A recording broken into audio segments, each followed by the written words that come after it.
तो चिंता किस बात की। मुस्कुरा के तू जी ले जिंदगी बाबा के नाम की।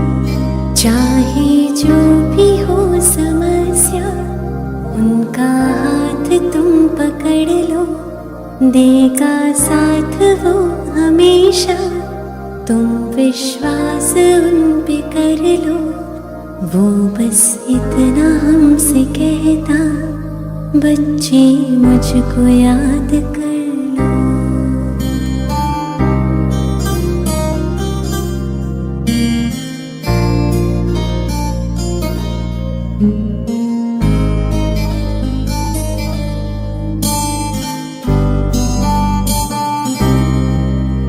क्या हुआ है ये, क्यों हुआ है ये, छोड़ो इस बात को। अब समय नहीं व्यर्थ बातों का, त्यागो देहबान को।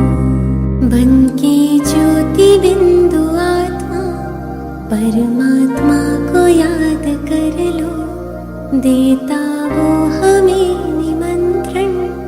शक्तियों से झोली भर लो, वो बस इतना हमसे कहता, बच्चे मुझको याद कर लो, बच्चे मुझको याद कर लो। ओम शांति, ओम शांति, ओम शांति। आज 11 जेठ 2078 मंगलबार बाबा को साकार मुरली। मुरली को मुख्य सार में मीठे बच्चे इस ड्रामा में विनाश हुनु पक्का निश्चित छ। इस ड्रामा में विनाश हुनु पक्का निश्चित छ। तिमी विनाश भन्दा पहिला कर्मातीत बन्नु छ। तिमी विनाश भन्दा पहिला कर्मातीत बन्नु छ। बाबाले भन्नुभयो यो जो ड्रामाको ज्ञान बाबाले हामीलाई दिनुभएको छ, यो 5000 वर्षको ड्रामा।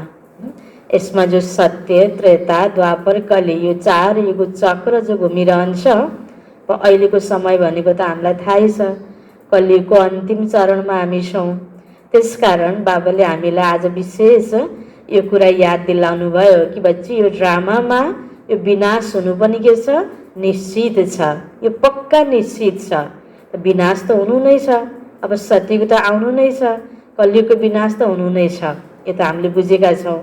त विनाश हुनुभन्दा पहिला सत्यमा जानको लागि जो तयारी हो, कर्मातीत अवस्था बनाउनु पर्ने, त्यो हाम्रो पुरुषार्थ हो।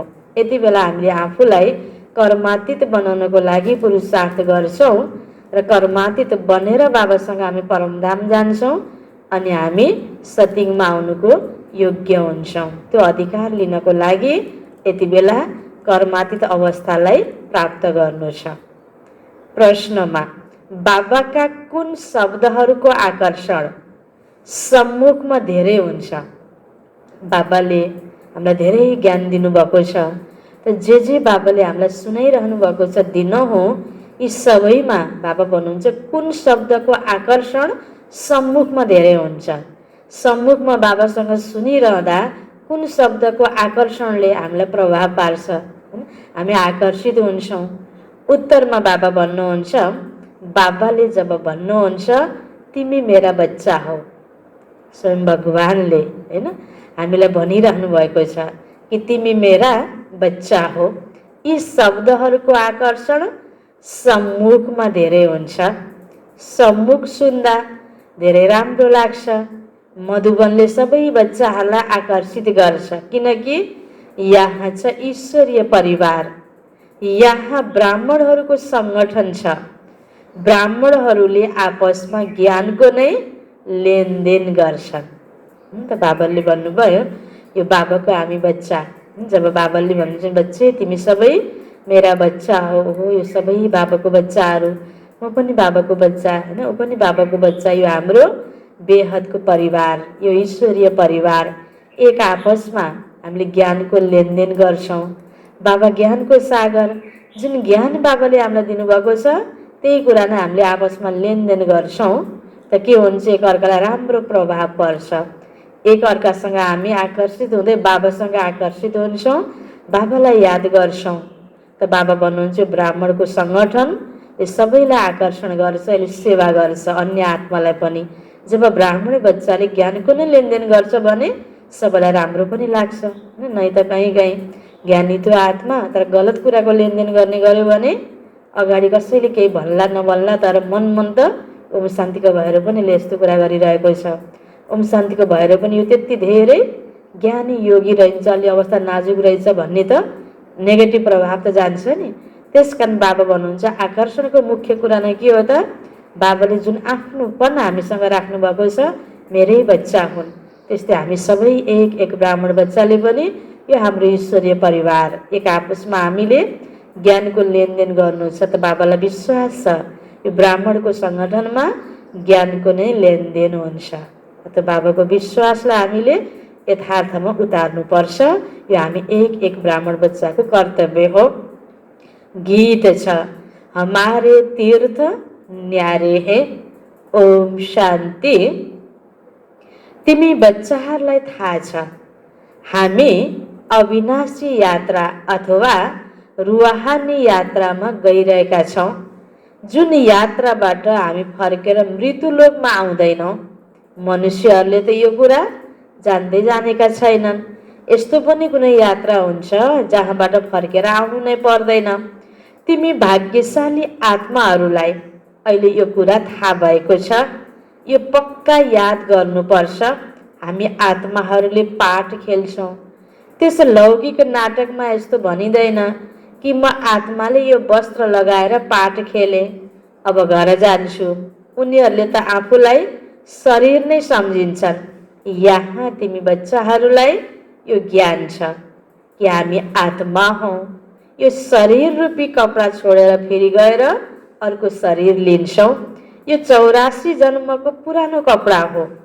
यसलाई छोडेर नयाँ दुनियाँमा फेरि नयाँ कपडा लिन्छौँ, अर्थात् नयाँ शरीर प्राप्त हुन्छ, जुन शरीर निरोगी हुन्छ, स्वस्थ हुन्छ, सुन्दर हुन्छ, कुनै खोट कमी नभएको शरीर हामीले प्राप्त गर्छौँ। त्यस्तै त्यो शरीरको सम्बन्धीमा पनि सबैमा एक आपसमा स्नेह प्यारो हुन्छ। कुनै पनि नराम्रो होइन एकअर्कालाई दुःख दिने सम्बन्धी त्यहाँ प्राप्त हुँदैन।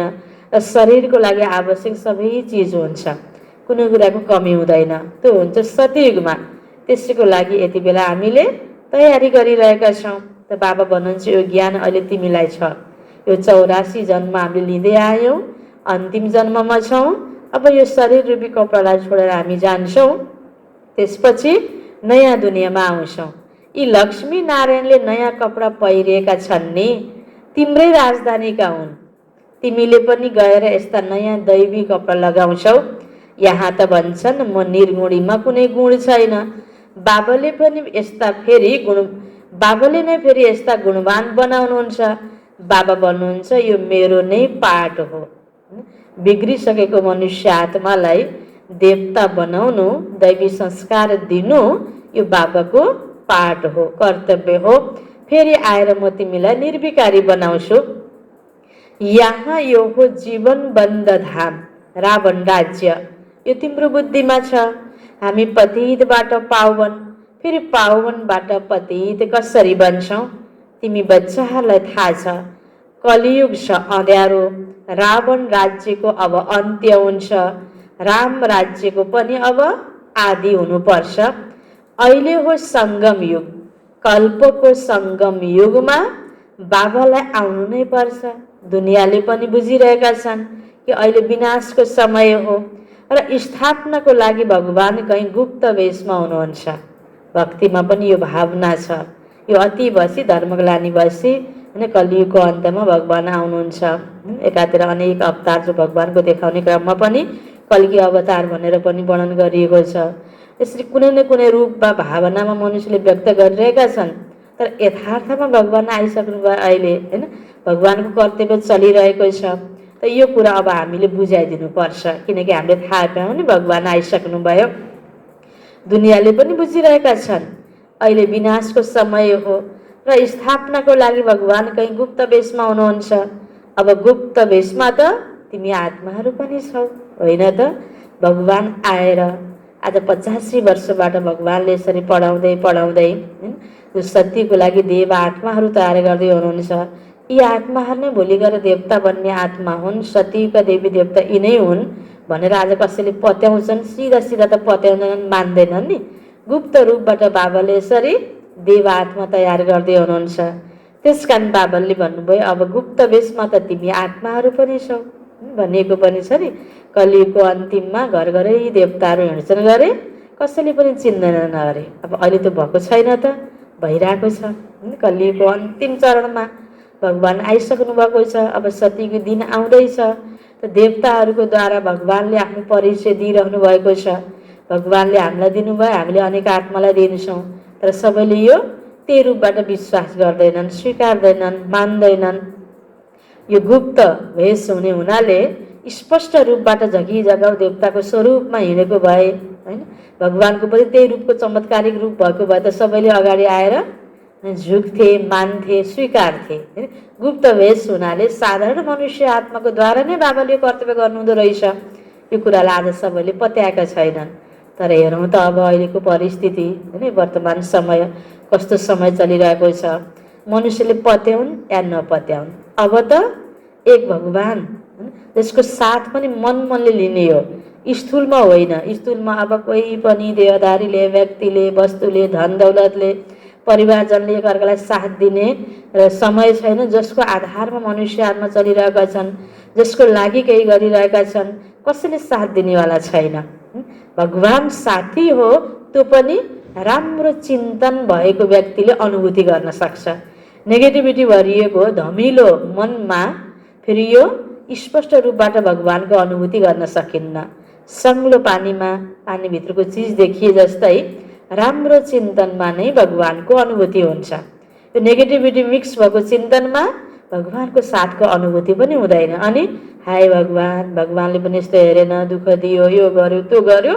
हाम्रो के हुन्छ, अन्जान बस हामीले भगवानको ग्लानी, होइन, नेगेटिभ रूपबाट भगवानलाई पनि गाली गरिरहेका हुन्छौँ।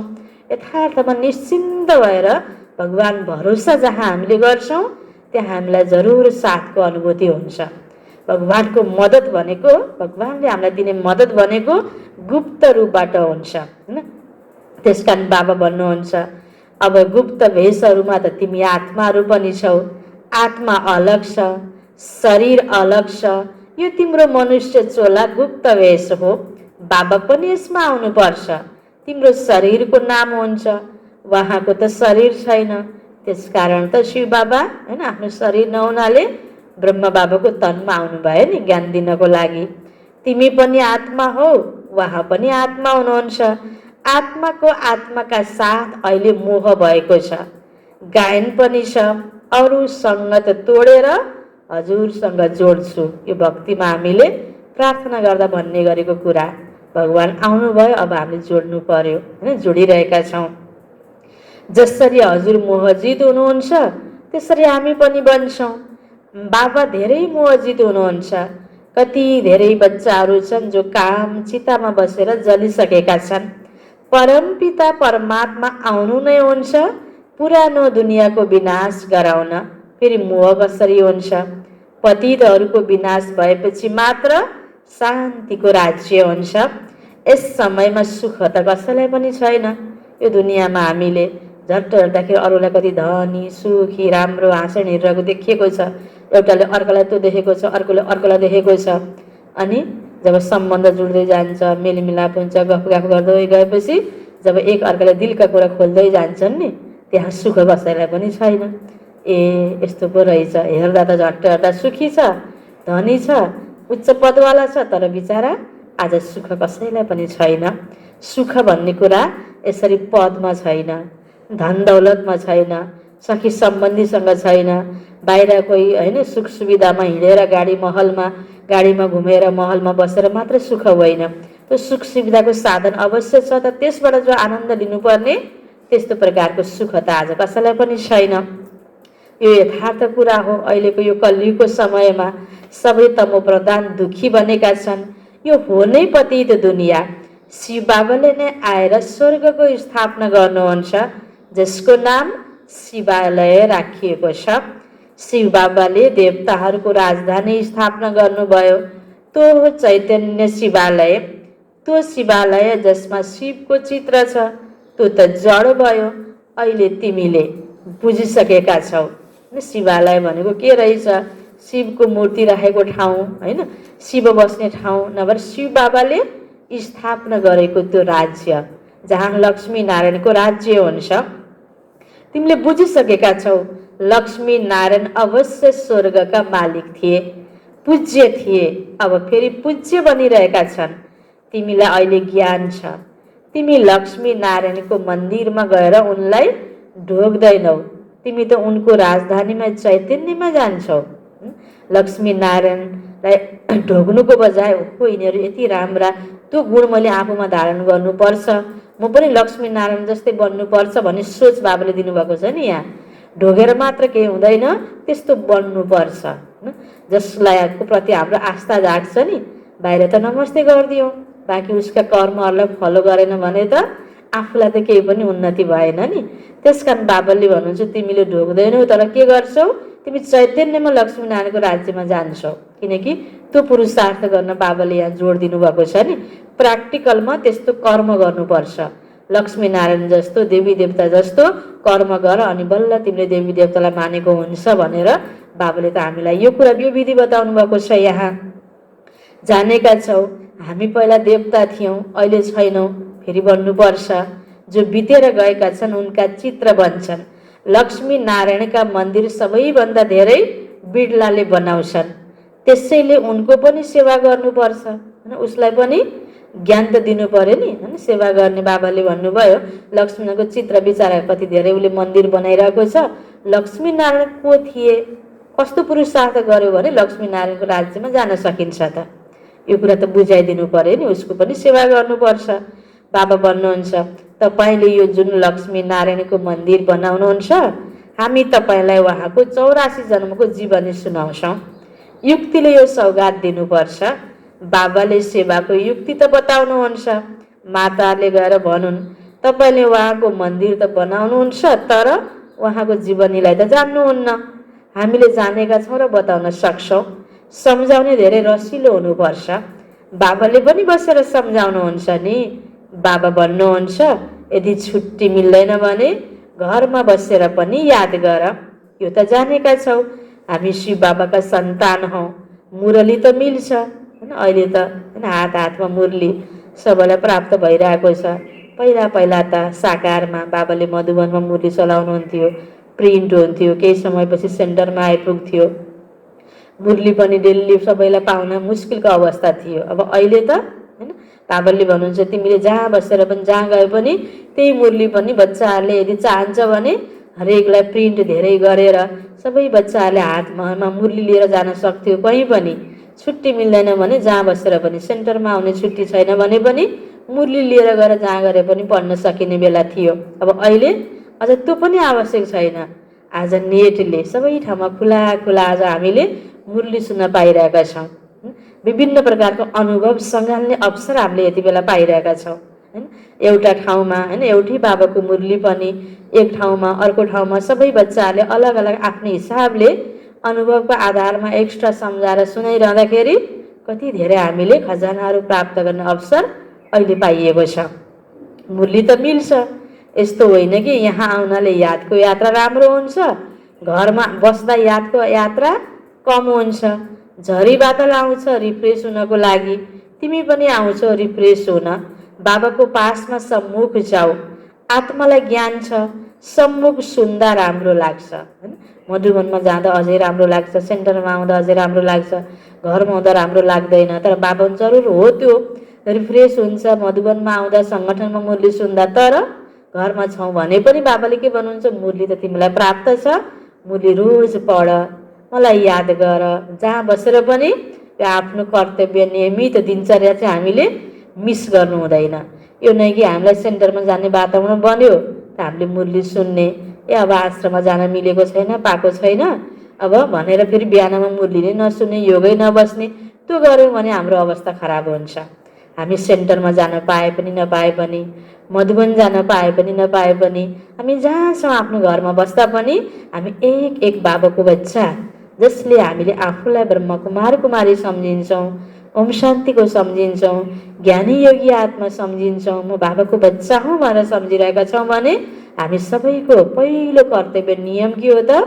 दिनचर्यामा पहिला सर्वप्रथम उठेर बाबालाई याद गर्नु, होइन, फ्रेस भएर स्नान गरेर नित्य बाबाको मुरली सुन्नु, योग ध्यानमा बस्नु, यो हामी सबैको नित्य कर्म हो।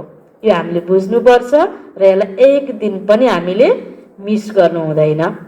त्यस कारण बाबा भन्नुहुन्छ घरमा रहेर पनि तिमीले बाबालाई याद गर्न सक्छौ, मुरली त तिमीलाई मिलिरहेको छ। त्यो आत्मालाई ज्ञान छ, सम्मुख सुन्दा ज्ञान राम्रो लाग्छ, कुरा त त्यही हो, देख्छौ शिव बाबा कसरी बसेर बच्चाहरूलाई सम्झाउनुहुन्छ, प्यारा बच्चाहरू तिमी मेरा हौ, तिमीले 84 जन्मको पाठ खेल्यौ, तिमी जन्म मरणमा आउँछौ, म आउँदिन, मैले पुनर्जन्म लिन्न, अजन्म पनि होइन, आउँछु तर वृद्ध तनमा प्रवेश गर्छु। तिमी आत्माहरू सानो बच्चाको शरीरमा प्रवेश गर्छौ, हामी हरेक आत्मा गर्भमा नै प्रवेश गर्छौँ, बाबा त वृद्ध तनमा प्रवेश गर्नुहुन्छ। म परमधामबाट आउँछु तल पाठ खेल्न, म बिकारीको गर्भमा आउँदिन, मलाई भन्छौ त्वमेव माता सपिता त्वमेव, मेरा कुनै पनि माता पिता हुन सक्दैनन्, मैले केवल शरीरको आधार लिएर पाठ खेल्छु, तिमीले मलाई बोलाउँछौ दुःख हरेर सुख दिनको लागि।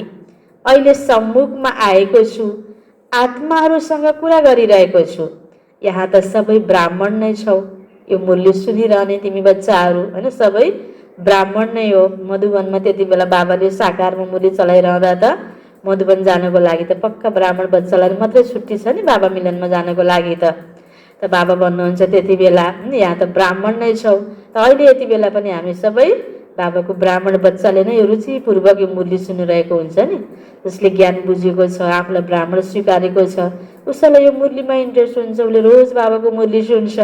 तिमी बाहिर भन्छौ भने हाँस र बकुला हुन्छौ, यहाँ मधुबनमा तिम्रो सङ्गत नै ब्राह्मणहरूको छ, आपसमा ज्ञानको नै लेनदेन गर्छौ, हामीले आफ्नो राजधानी स्थापना गरिरहेका छौँ, बाबा आउनुभएको छ, बाबालाई याद गर्ने युक्ति बताउँदै गर, भोजन गर्दा पनि एक अर्कालाई इसारा दिँदै गर, बाबालाई याद गर्नुहोस्, धेरै ठुलो सङ्गठन छ नि, त्यहाँ त बिकारी साथमा हुन्छन्, त्यसैले उनको आकर्षण हुन्छ, यहाँ त कसैको पनि आकर्षण हुँदैन।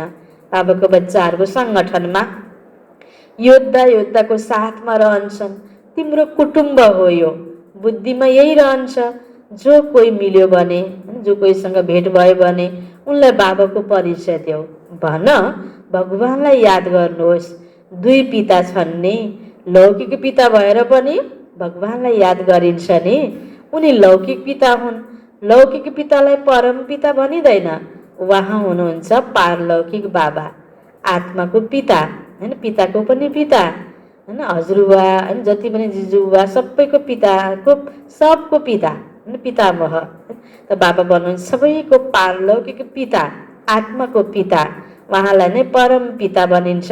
अवश्य परम पिताबाट वर्षा मिल्छ। यस प्रकार भुमु गर्दै गर, मान ज्ञान दिँदै गर, तिमी ब्राह्मण हौ नि, सन्यासीले पनि भुमु गरिरहन्छन् नि, यस दुनियाँको सुख कागबिष्टा समान छ, कति दुःख छ, उनीहरू त हुन् हठ योगी, निर्वृत्ति मार्गवाला, उनको धर्म नै बेग्लै छ होइन, पवित्रतालाई घरमा बसेर अपनाउन सकिन्न भनेर घर गृहस्थलाई त्यागेर जङ्गलमा गएर बस्ने होइन, सन्यास लिने, छुट्टै बस्ने, बाबा भन्नुहुन्छ उनीहरू निर्वृत्ति मार्गवाला। तिमीले जानेका छौ सतयुगमा हामी कति सुखी पवित्र रहन्छौँ, पहिला दुनियाँ प्रवृत्ति मार्गको थियो, देवी देवताको राज्य थियो, यो सृष्टिको सुरुवातमा यहाँ जब देवी देवताहरू थिए त्यति बेला प्रवृत्ति मार्ग थियो, पवित्र प्रवृत्ति मार्ग थियो, जो पवित्र थिए अहिले उनै पतित बनेका छन्, पुकारिरहन्छन् हे पतित पावन आउनुहोस्, फेरि भन्छन् परमात्मा सर्वव्यापी हुनुहुन्छ, हामी गएर ज्योतिमा समाहित हुन्छौँ। पुनर्जन्मलाई पनि मान्दैनन्। अनेक मत छन् नि, दिन प्रतिदिन वृद्धि भइरहन्छ। यो पनि बताउनु छ सन्यासीहरूको वृद्धि कसरी हुन्छ।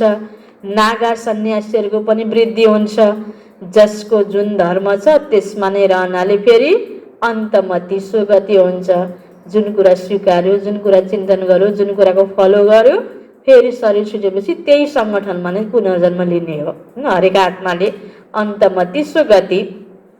जसले जुन अभ्यास धेरै गर्छन्, जसरी कोही शास्त्र आदि पढ्छन् भने अन्तमति सुगति, अर्थात् फेरि सानो उमेरमा नै शास्त्र कण्ठ हुन जान्छ। अर्को जन्म लिएपछि अघिल्लो जन्मको शास्त्र पढेको संस्कार छ। अनि अरू देख्नलाई त अघिल्लो जन्ममा शास्त्र नपढेको बच्चा र अघिल्लो जन्ममा शास्त्र पढेको बच्चा दुइटै बच्चा देख्नमा समान देखिन्छ। एउटाले हर एकचोटि पढ्ने बित्तिकै राम्रोसँग कण्ठ गरेर बताउन सक्छ, अर्कोले सक्दैन। यसमा पूर्व जन्मको संस्कारले भूमिका खेलेको छ हैन। यो कुरालाई नबुझेको खण्डमा यति सानो बच्चाले पनि शास्त्रको श्लोक कण्ठबाट सुनाउन सक्छ, अचम्म लाग्छ, अर्कोले सुनाउन सक्दैन हैन। त बाबा भन्नुहुन्छ कारण के? अघिल्लो जन्मको संस्कार। कोही शास्त्र आदि पढ्छन् भने अन्तमति सुगति, अर्थात् सानो उमेरमा नै शास्त्र कण्ठ हुन जान्छ। अहिले बाबा भन्नुहुन्छ म फलानु हुँ, यो हुँ, यी सबै देह अभिमानका कुरा छोडिदेऊ। आफूलाई अशरीरी आत्मा सम्झ र बाबालाई याद गर। यस शरीरलाई देखेर पनि नदेख। देह सहित देहका जो सम्बन्ध आदि छन् सबैलाई छोड। आफूलाई आत्मा निश्चय गर। परमात्मालाई याद गर। यसमा समय धेरै लाग्छ।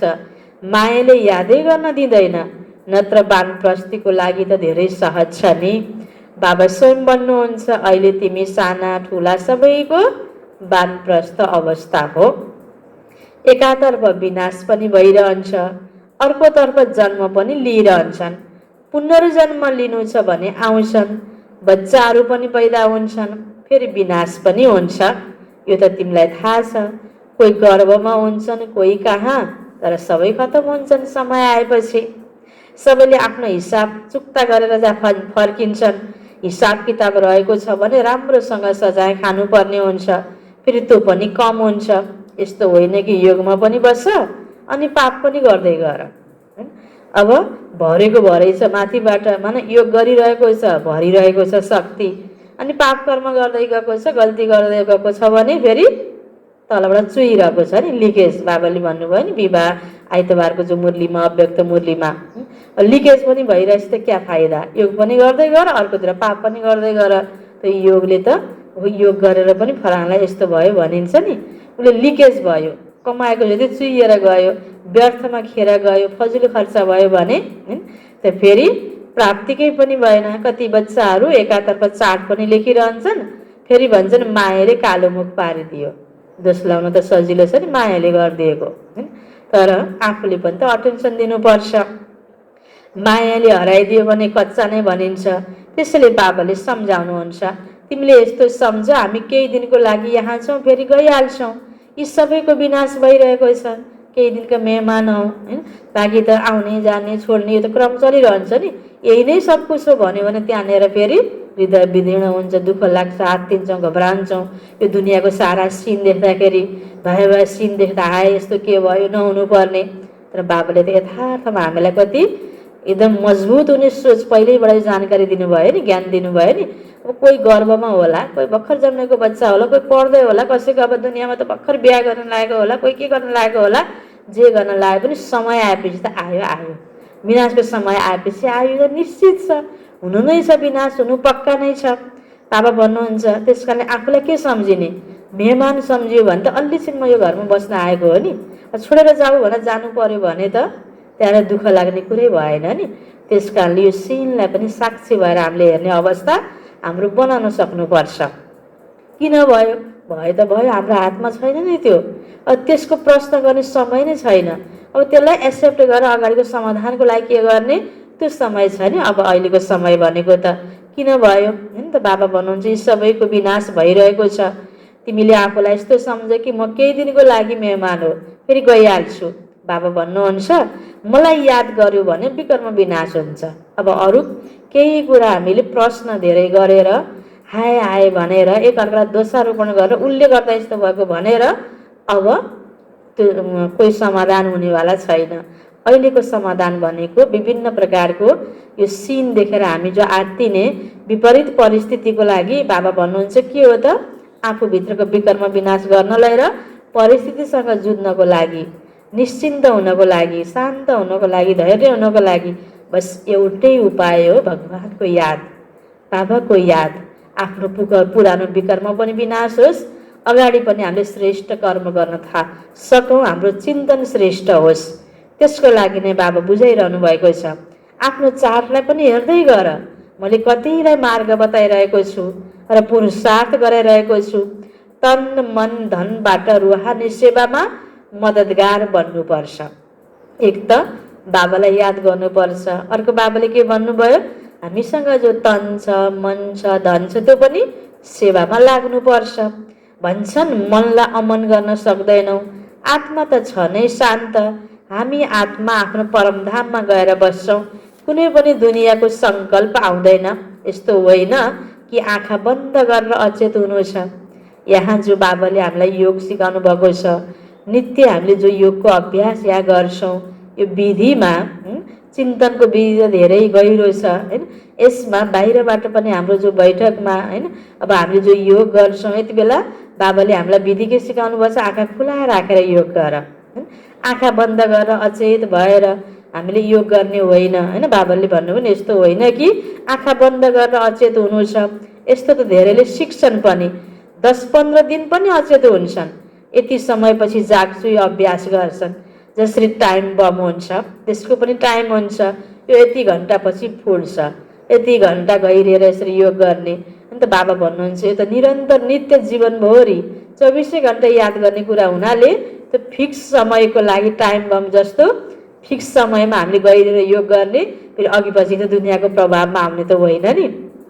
हरेक कर्म गर्दा पनि कर्मयोगी बनेर हामीले कर्म गर्न सक्नको लागि बसेर गरेको टाइममा पनि आँखा खुला राखेर नै योग गर्ने यो विधि बाबाले हामीले दिनुभएको छ नि। दृष्टिको लेनदेन हाम्रो यहाँ हुन्छ सङ्गठनमा होइन। योग गराउँदाखेरि तिमी बच्चाहरूलाई थाहा छ हामीले योग लगाइरहेका छौँ। जब तमो प्रधान फोहोर निस्किन्छ हामी सतो प्रधान बन्छौँ, तब यस शरीरलाई पनि छोड्छौँ। हामी अहिले योगको यात्रामा छौँ। कहाँ छौँ? योगको यात्रामा छौँ। समय मिलेको छ, फेरि त यो शरीरलाई छोड्नु नै पर्छ। एक दिन त छोड्ने शरीर हो, 10 वर्षपछि छोड्ने हो कि भरे छोड्ने हो कि भोलि छोड्ने हो, भरोसा छ त? फिक्स छ त? छैन, छोड्ने नै हो। जहिले छोडे पनि ठिकै छ, निश्चिन्त। मरिन्छ कि भनेर बढी डर त्रासबाट आत्तियो भने झन् त्यो सङ्कल्पले आह्वान गर्छौँ। त्यस कारणले त्यो त्यतातिर हामीले सोच्दै नसोच्ने, बस प्यारसँग भगवान्लाई याद गरिराख्ने, आफ्ना राम्रा कर्म कर्तव्यहरू गरिराख्ने। अब ठिकै छ, शरीरमा भए पनि ठिकै छ, गए पनि ठिकै छ होइन। बाँकी त त्यसो भनेर दबाई पानी नगर्ने, केही पनि नगर्ने, यो पनि बाबाले भन्नुभएको छैन। ध्यान देऊ, दबाई गर, तर जति सक्यो त्यो बुद्धिलाई रोगमा मात्रै नलगाऊ, त्यो रोगको मात्रै चिन्तन नगर, दुखी नबन, कर्म भोगलाई कर्मयोगमा परिणत गर भनेर बिरामी अवस्थामा पनि खुसी रहने विधि त कति अरू मुरलीमा पनि बाबाले बताउनुहुन्छ नि। बाँकी त यो शरीर त छोड्नु नै छ, समय निश्चित छ, फेरि अन्त्यमा लामखुट्टे समान शरीर छोड्छन्, विनाश हुन्छ। अब अहिले हामीलाई ओहो फलाना ठाउँमा यति मऱ्यो अरे, त्यहाँ यस्तो भयो, झट्ट सुन्दा दुःख पनि लाग्छ, नभए हुन्थ्यो भन्ने लाग्छ। बाबाले पनि बच्चे त्यो मृत आत्माहरूलाई पनि बिरामीहरूलाई पनि सकाश देऊ। हाम्रो दादीहरूले दिदीहरूले पनि मधुबनबाट पनि हामीलाई यही डाइरेक्सन प्राप्त भइरहेको हुन्छ। हामीले अभ्यास गरिरहेका छौँ अनेक आत्मालाई, यो सबै कुरा विपरीत परिस्थितिबाट आत्मालाई छुटकारा मिलोस्, यो अभ्यास पनि हामीले यहाँ गरिरहेका छौँ। तर सबै गर्दा गर्दै पनि हाम्रो हातमा नभएको कुरामा हामी के हुन सक्नुपर्छ? निश्चिन्त हुनुपर्छ। पुरुषार्थ पनि गर्ने हो, अनि अब केही खोजी गर्ने हो ठिक गर्नको लागि, तर बढी आत्तिएर मात्रै त्यो समाधान सही तरिकाले हुँदैन नि। त्यस कारण बाबा भन्नुहुन्छ आखिर यो अन्तिममा त यो के रहेछ त निश्चित छ, लामखुट्टे समान मानिसहरू मर्छन्। जसरी हामीले घरभरि मच्छेट लाग्यो भने, लामखुट्टे लाग्यो भने आफ्नो बारी बगैँचामा औषधिहरू छर्छौँ लामखुट्टे मार्नको लागि होइन। त्यस्तै गरेर यो दुनियाँ कलियुगको अन्तिममा अब सतीको ल्याउनको लागि, दुनियाँको सफाइको लागि यो एउटा गोप्य रहस्य त लुकेको छिपेको छ नि। यो राज त भगवानलाई थाहा छ, भगवानले सुनाएको कुरा जसले स्वीकार्यो उसलाई थाहा छ। तर यो झट्टै मनुष्य आत्माले आत्तिएको बेलामा बुझ्दैनन्। तर यो संसारको पनि के हुन्छ, परिवर्तनको क्षण हो, सफाइ हुँदैछ। धेरै व्यक्तिहरू मर्छन्, शरीर छोड्छन्, यो त पक्का निश्चित छ। बाबाले के भनिदिनु भयो, यो त कति वर्ष पहिला साकार भने बाबाले यो इसारा यसरी दिइसक्नु भएको कि लामखुट्टे समान मनुष्यहरू मर्छन्। त बाबा भन्नुहुन्छ विनाश हुन्छ, तिमीले कर्मातीत अवस्था प्राप्त गर्छौ, फेरि विनाश सुरु हुन्छ। विनाशको धेरै ठुलो दृश्य बनेको छ, यो ड्रामामा निश्चित छ। हामीलाई अब भोलिको सिन के आउँछ भन्ने आज थाहा छैन नि, त्यस कारण डर लाग्छ। तर आउने सिन त निश्चित छ, त्यस कारणले नडराऊ होइन। बाबाले बरु आफ्नो अवस्था कस्तो बनाउनु पर्ने हो रेडी तयारी बन। कुनै पनि आपद विपद आउँदैछ भने, कहीँ हामी यात्रामा कहीँ जानु छ भने त्योसँग सम्बन्धित कुराको तयारी पहिला गरेर जान्छौँ नि, त्यस्तै अहिले पनि हामीले मानसिक रूपबाट हामीलाई कस्तो तयारी आफूलाई गर्नुपर्ने हो त, यतातिर ध्यान देऊ भन्नुहुन्छ बाबा। कहिले विनाश हुन्छ, कहाँ कहाँ के हुन्छ, घटनाहरूको चिन्तन भन्दा पनि कहाँ कहाँ के भयो भन्दा पनि यति बेला मैले मनस्थितिलाई कस्तो बनाउने। परिस्थिति त यस्तो यस्तो भयो, तर त्यो परिस्थितिको बेलामा मैले मेरो मनस्थिति स्वस्थिति कस्तो बनाउने, यो कुरा हो। हामीले सही तरिकाले सोच्छौँ भने परिस्थिति त हाम्रो लागि एक प्रकारको अवसर हो होइन। अब हामीसँग ताकत छ, हामी मनोबल छ भने हामीलाई चुनौतीको रूपमा पनि हामीले त्यो परिस्थिति लिन सक्छौँ, त्यसलाई जित्छौँ होइन। अनि हाम्रो लागि एउटा राम्रो सुन्दर तरिकाले हामीले आफूमा परिवर्तन आउँछ, अवसर हो नि। मनोबल कमजोर छ भने हामीले परिस्थितिलाई समस्या मान्छौँ। हाम्रो मन सानो छ भने परिस्थिति ठुलो हुन्छ, हामीले समस्या मान्छौँ, डराउँछौँ। त्यसकारण यो अहिलेको परिस्थितिलाई पनि हामीले अब के गर्नुपर्ने रहेछ त, अवसरको रूपमा लिएर हाम्रो मनस्थितिलाई नै चेन्ज गर्ने रहेछ। यति बेला मनस्थितिलाई, सोचलाई हामीले सही तरिकाले लैजाने हो। यति बेला हामीले के गर्नुपर्छ, कर्तव्यतिर लैजाने हो। के भयो, किन भयो भनेर प्रश्नतिर हामी जाने होइन। बाबा त भन्नुहुन्छ बच्चे यो त ड्रामामा निश्चित छ, विनाशको त धेरै ठुलो दृश्य, यो सिन त बनेको छ ड्रामामा। अब हामीलाई थाहा नभएर हो नि, बाबालाई थाहा भएको हुनाले बाबा हामीलाई तयारीको लागि बुझाउँदै हुनुहुन्छ। बाँकी एउटा एउटा घटना बताइदियो भने त हामी पनि घटना कन्सियस भन्छौँ नि, स्थिति हाम्रो बन्दैन। त्यस कारणले घटनालाई बाबाले क्लियर भन्न पनि मिल्दैन। तिमीले जानेका छौ हाम्रो अवस्था एक रस रहन्छ, खुसीमा सधैँ हर्षित रहन्छौँ। यो दुनियाँ त खतम हुनु नै छ। आज पटक पटक बाबा हामीलाई यही बुझाउँदै हुनुहुन्छ। रिभाइज साकार मूल्य हामी सुन्दैछौँ नि। जानेका छौँ कल्प कल्प सङ्गम युग हुन्छ, फेरि विनाश हुन्छ। केवल बम मात्र होइन, प्राकृतिक प्रकोपले पनि मद्दत गर्छ दुनियाँको विनाश हुनको लागि होइन। एकातिर गृहयुद्ध हुन्छ, आपसको लडाइँ झगडा खिचातानी युद्ध भएर एक आपसको छेडछाड काटमार होइन, हत्या हिंसा बढ्छ। एकातिर अब विश्वयुद्ध, यसैमा फेरि विभिन्न प्रकारको अब यो बम आदि जो बनेको छ त्यो सबै कुराको पनि प्रयोग हुन्छ विनाशको निमित्त। अर्कोतिर प्राकृतिक प्रकोप पनि हुन्छ बाबाले भन्नुभयो। किन प्रकृतिसँग अहिले हामीले धेरै कुरा लिँदै लिँदै लिँदै मात्रै आयौँ। प्रकृतिलाई हामीले सोच्दै आयौँ, प्रकृतिबाट लिँदै मात्रै आयौँ, चुस्दै आयौँ। कसरी हुन्छ प्रकृतिलाई तोडेर मोडेर फोडेर होइन, त्यसकोबाट हामीले लिने मात्रै गऱ्यौँ। हामीले पहाडदेखि लिएर जङ्गलदेखि लिएर पानी खोला नाला सबै हेरौँ त एकातिर प्रदूषित पनि हामीले नै बनाइरहेका छौँ प्रकृतिलाई। भनेपछि अब उसलाई हामीले छेडछाड गर्ने, दुःख दिने प्रकृतिलाई, त्यसले सधैँ हामीलाई राम्रो गरोस् हुन्छ त हुँदैन नि। यो हामीले सोच्ने कुरा हो नि। त्यस कारण बाबाले त यहाँ भन्नुहुन्छ आफूलाई चेक गर, आफूलाई सुधार र यति बेला स्वीकार, सबै समस्याहरूलाई पनि राम्रो तरिकाले स्वीकार, आफ्नो मनको स्थिति ठिक राख भनेर यी कुरा बाबाले हामीलाई बुझाउनुहुन्छ। प्रकृति प्रकोपले पनि मद्दत गर्छ विनाशको लागि। त्यसैले बच्चाहरूको यो बुद्धिमा रहनुपर्छ। अब हामी जानु छ, जति बाबालाई याद गर्छौँ त्यति विकर्म विनाश हुन्छ, उच्च पद पाउँछौ। Charity begins at home. कोसिस गर्नुपर्छ कन्या तो हो जसले माइती घर र पराई घरको उद्धार गर्छिन्। त्यसपछि मात्र च्यारिटी बिगन्स एट होम भयो नि। सेवामा लागिरहनुपर्छ। भन, शिव बाबा भन्नुहुन्छ मलाई याद गर्यो भने वर्षा मिल्छ। सिधा कुरा छ।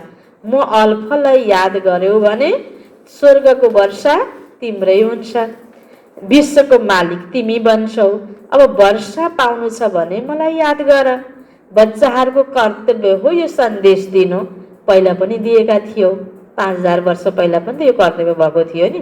अहिले जसरी हामीले मूल्य सुनिरहेका छौँ, पढिरहेका छौँ, आज जसरी पढिरहेका छौँ, जुन शब्द सुनिरहेका छौँ, ठिक 5000 वर्ष पहिला यसरी नै सुनेका थियौँ। यही बाबाको यो शब्द सुनिरहेका थियौँ।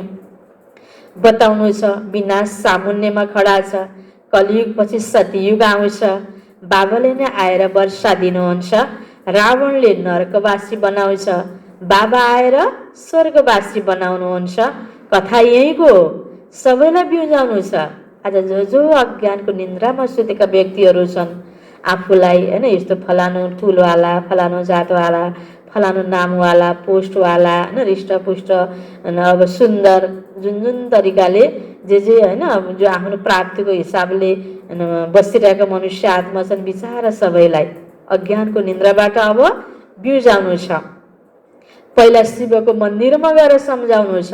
उहाँ बाबा नयाँ सृष्टिका रचयिता हुनुहुन्छ। भन्नुहुन्छ मलाई याद गर्यो भने तिम्रो विकर्म विनाश हुन्छ। उहाँ निराकार बाबा आउनुभएको छ। ब्रह्माद्वारा स्वर्गको स्थापना गरिरहनु भएको छ। अब बाबा र वर्षालाई याद गर। यस्तो अन्तिम चरणमा समयको इसारा, समयको माग, समयको सँगसँगै यति बेला हामीले गर्नुपर्ने के हो त? भगवानलाई याद गर्नुपर्ने बेला छ। यति बेला अरू कुराको सहारा लिएर, अरू कुरा सबै जो गरेर, धेरै विकास गरेर होइन यो सबै कुराहरू प्रकृतिलाई हामीले सबैको रूपलाई हामीले बिगारेर आफूलाई जसरी हुन्छ सुख सुविधाको साधन जोडेर यसबाट मात्र अब हामीलाई केही हुनेवाला पनि छैन र यो हाम्रो पुरा पनि हुँदैन लक्ष्य।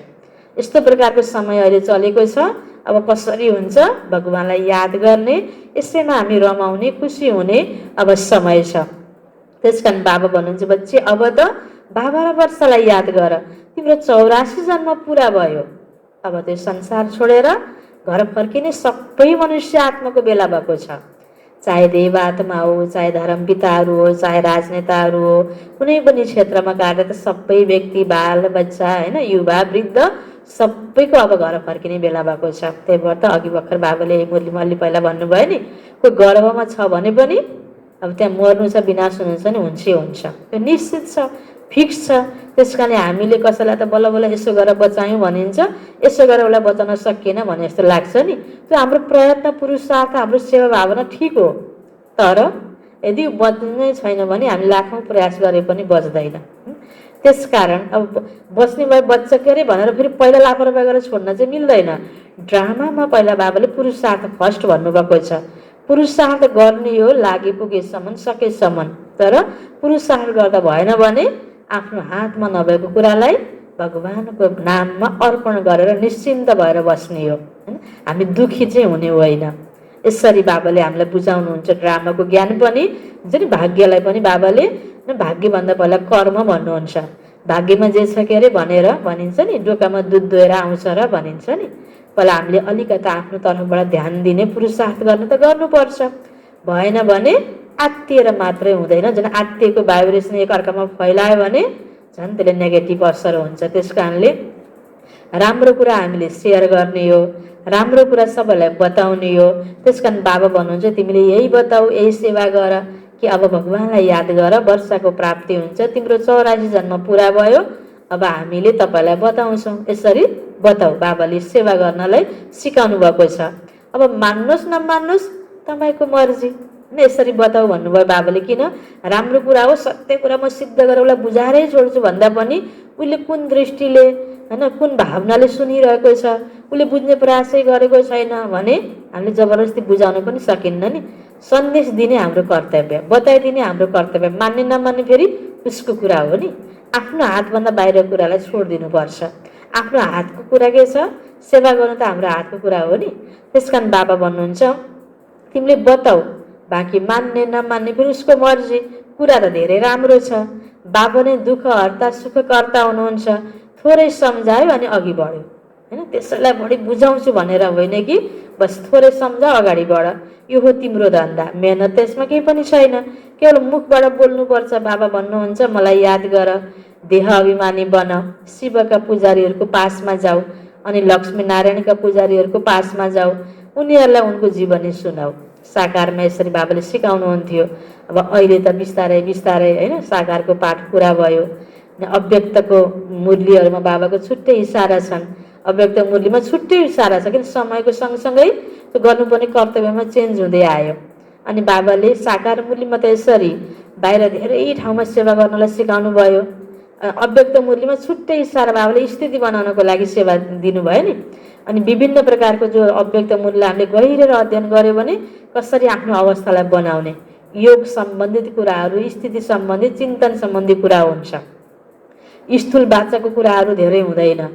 त यसकारण बाबाले भन्नुहुन्छ अब त होइन यो साकार मुरलीको पाठ गयो, अव्यक्त मुरलीको पाठ गयो, अब समयको सँगै त यो साकार मुरली त पहिलाको कुरा, हामीलाई जानकारी नभएको कुरा यो रोज अब हामीले जान्नु आवश्यक छ होइन। कुनै पनि अब स्कुलको कोर्सहरू पनि जस्तो कि पहिले भनेको किताबहरू पाठ्यक्रम पुरानो त हुँदैन नि, त्यो पढ्नुपर्छ। मुरली चलो बाबाले पहिले चलाउनु भएको साकारमा यो ज्ञान हामीलाई हुनुपर्छ। त्यस कारणले यो साकार मुरली रोजै पढ्नुपर्छ, अव्यक्त मुरली पढ्नुपर्छ। तर त्यो पढ्दा पढ्दै पनि फेरि अब यसलाई कसरी युज गर्ने भनेर बाबाले जो बताउनु भएको छ अहिलेको डाइरेक्सन समयसँगै अब मनसा सेवा गर्नलाई जो बाबाले बताउनु भएको छ अब हामी त्यतातर्फ उन्मुख हुनुपर्छ। बाँकी यसरी बाबाले जे हामीलाई बताउनुहुन्छ त्यही डाइरेक्सन अनुसारलाई हामी हिँड्न सक्नु, भगवानको इसारालाई क्याच गर्नु र समयको इसारासँगै त्यसलाई सामना गरेर स्वीकारेर अगाडि बढ्नु, यो यति बेलाको हाम्रो आवश्यकता हो। अच्छा, मिठे मिठे सिकिला दे बच्चाहरूप्रति माता पिता बाप दादाको याद प्यार एवं गुड मर्निङ। रुहानी बाबाको रुहानी बच्चाहरूलाई नमस्ते, रुहानी बच्चाहरूको रुहानी बाबालाई गुड मर्निङ, नमस्ते नमस्ते। यो छ धारणाको लागि मुख्य सार। पहिलो पोइन्टमा तन मन धनबाट के गर्ने भन्नुहुन्थ्यो बाबाले, तन मन धनबाट रुहानी सेवामा सहयोगी बन्नु छ। सबैलाई बाबाको परिचय दिएर वर्षाको अधिकारी बनाउनु छ। विनाशभन्दा पहिला कर्मातीत बन्नको लागि बाबाको यादमा रहनु छ। दोस्रो पोइन्ट, बाबा समान मोहजित बन्नु छ। आत्माको आत्मासँग जुन मोह भएको छ त्यसलाई निकालेर एक बाबामा लगन लगाउनु छ। वरदान, निराकारी स्थितिको अभ्यासद्वारा मैपनलाई समाप्त गर्ने, निरअहङ्कारी भव। केलाई समाप्त गर्ने? मैपनलाई समाप्त गर्ने, निरअहङ्कारी भव। यसको लागि कुन स्थिति? निराकारी स्थितिको अभ्यास। विस्तारमा, वर्तमान समयको सबैभन्दा सूक्ष्म र सुन्दर धागो हो मैपन। यो मैं शब्द नै देह अभिमानदेखि पार लैजानेवाला पनि हो र देह अभिमानमा ल्याउनेवाला पनि हो। म नै राम्रो, मैले नै यो गर्न सक्छु, म नै ठिक होइन। कतिपय कुराहरू म बिना हुँदैन, धेरै मपन आउँछ, मैपन बाबा भन्नुहुन्छ। जब मैपन उल्टो रूपमा आउँछ, बाबाको प्यारो बनाउनुको सट्टा कुनै न कुनै आत्माको नाम मानसानको प्यारो बनाइदिन्छ। यस बन्धनबाट मुक्त बन्नको लागि निरन्तर निराकारी स्थितिमा स्थित भएर साकारमा आऊ। यस अभ्यासलाई स्वाभाविक बनायो भने निरअहङ्कारी बन्छौ। त्यो मपनलाई पनि म फलाना भनेर बाहिरी मान पद प्रतिष्ठा रूपलाई मपन आउनुभन्दा म आत्मा हुँ होइन, म आत्मा निराकार हुँ, म आत्मा परमात्मा बाबाको बच्चा हुँ, म यो सेवाको लागि अवतरित भएको आत्मा हुँ। यसरी सुल्टो प्रयोग गर्ने भन्नुभयो बाबाले। मपनलाई उल्टो प्रयोग नगर्ने, सुल्टो प्रयोग गर्ने र अभ्यासी बन्ने, अनि तिमी निरअहङ्कारी बन्छौ भन्नुहुन्छ बाबा। स्लोगन, कसैको राम्रो वा नराम्रो कुरा सुनेर सङ्कल्पमा पनि घृणा भाव आउनु यो पनि परमत हो। यसो हेर्दाखेरि होइन परमतमा म चलेको छैन जस्तो लाग्छ नि।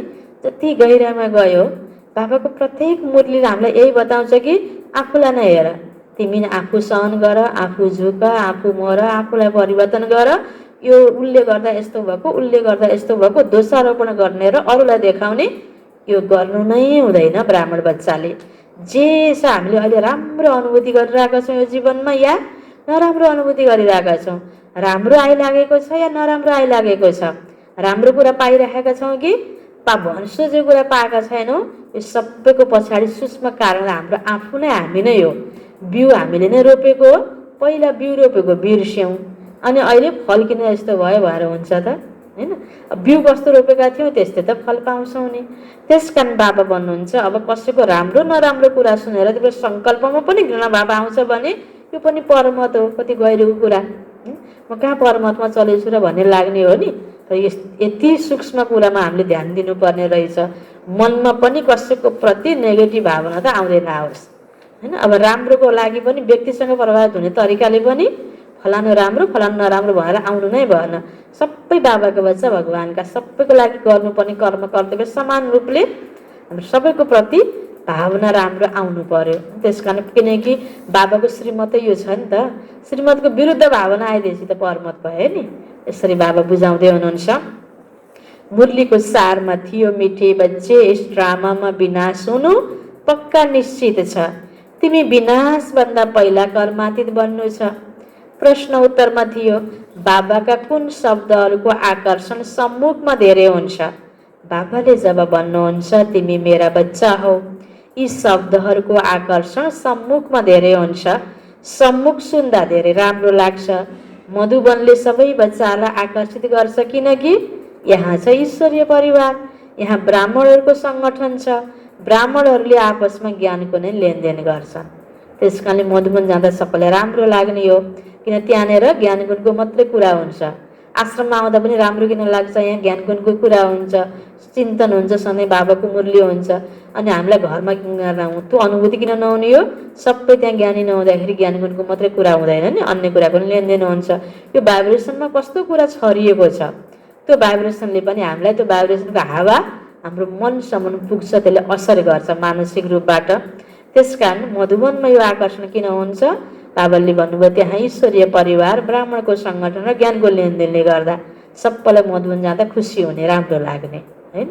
त्यस कारण हामीले पनि अब यो कुरालाई बुझेर आफू जहाँ जहाँ छौँ त्यस्तै प्रकारको वातावरण बनाउँछु भनेर आफ्नो ठाउँबाट हामीले सधैँ ज्ञानको नै चिन्तन गर्ने सुरुवात आफूबाट गरेर त्यसैको अभ्यास हामीलाई भन्नुपर्छ।